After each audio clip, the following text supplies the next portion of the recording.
Ketemu lagi kita di pembelajaran kita, pembelajaran pendidikan agama Islam dan budi pekerti.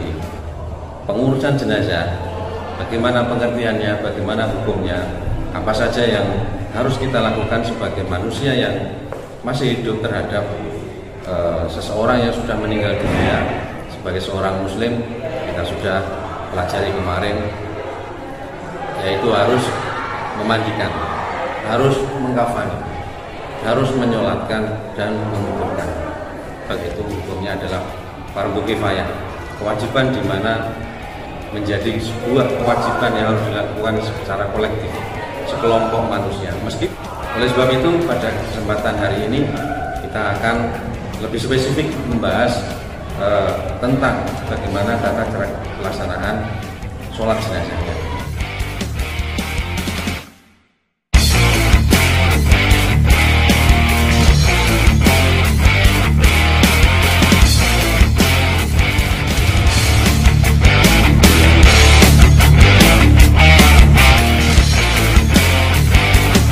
Selanjutnya, mari coba kita kaji satu persatu soal niat. Niat itu adalah suatu aktivitas untuk menyengaja berbuat sesuatu tertentu. Sehingga kalau bahasanya adalah bahwa bagaimana kita ini mau sholat apa, sholat jenazah, maka kita harus jelas bahwa tujuan kita adalah sholat jenazah. Oke, jadi niat itu harus ada di dalam diri kita, hati kita. Ketika kita mau melaksanakan ibadah, suatu ibadah tertentu, maka kita melaksanakan niat. Innamal a'malu binniyat, bahwa sesungguhnya suatu amal perbuatan itu tergantung pada niatnya. Maka saking hati-hatinya orang, ulama-ulama terdahulu kita mengajarkan supaya hati kita, niatan kita tertata rapi, karena yang mau kita hadapi adalah Allah Subhanahu wa Ta'ala. Maka hati kita yang berniat itu ditata. Maka ada orang yang kemudian mengajarkan, ulama kita mengajarkan bahwa niat pakai usolli, atau kalau kita mau wudu pakai nawaitul wudu'a dan seterusnya. Karena ini di dunia akademik kalian sudah harus paham.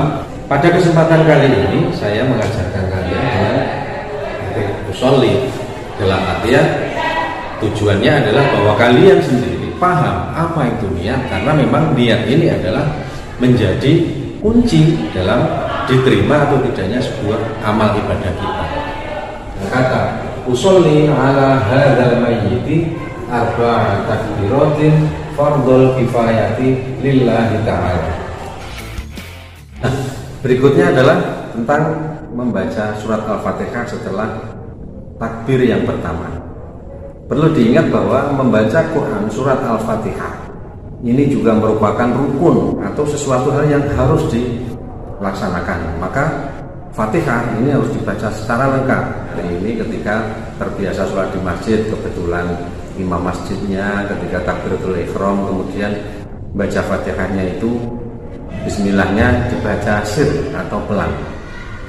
Kadang-kadang kalian menjadi korban, artinya apa? Ketika membaca suratul Fatihah ketika sholat, kalian lupa tidak membaca basmalah, dan itu seringkali terjadi. Sampai akhir ayat harus dibaca lengkap.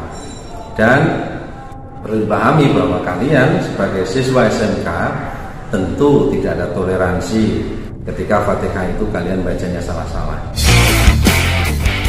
Selanjutnya, setelah takbir yang kedua, maka kita kemudian membaca sholawat Nabi. Nah, bagaimanakah bacaan sholawat Nabi? Yaitu adalah Allahumma sholli ala Muhammad wa ala ali Muhammad. Atau boleh Allahumma sholli ala Sayyidina Muhammad wa ala ali Sayyidina Muhammad. Itu bacaan minimal.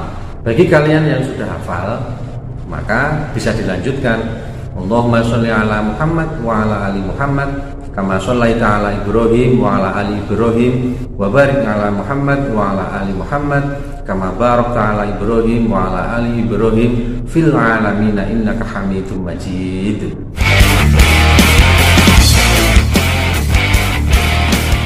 Berikutnya adalah takbir ketiga yang diikuti dengan doa Allahumma ighfir lahu warhamhu wa'afihi wa'fu anhu. Kemudian setelah itu dilanjutkan dengan takbir yang keempat. Nah, takbir yang keempat, setelah takbir yang keempat ini kita membaca doa Allahumma la tahrimna ajrahu wa la taftinna ba'dahu waghfir lana wa lahu. Nah, setelah itu baru dilanjutkan dengan salam. 2 kali salam dengan membaca komplit Assalamualaikum warahmatullahi wabarakatuh. Assalamualaikum warahmatullahi wabarakatuh. Nah, demikian tadi mulai dari niat sampai salam. Nah, itu kaidah pelaksanaan bagaimana praktek sholat jenazah. Nah, tadi sudah kita jelaskan mulai dari awal sampai akhir. Untuk selanjutnya tugas kalian adalah belajar bagaimana bacaan-bacaannya, coba dihafalkan.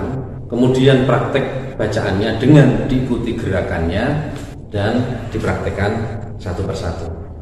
Mudah-mudahan bermanfaat. Assalamualaikum warahmatullahi wabarakatuh.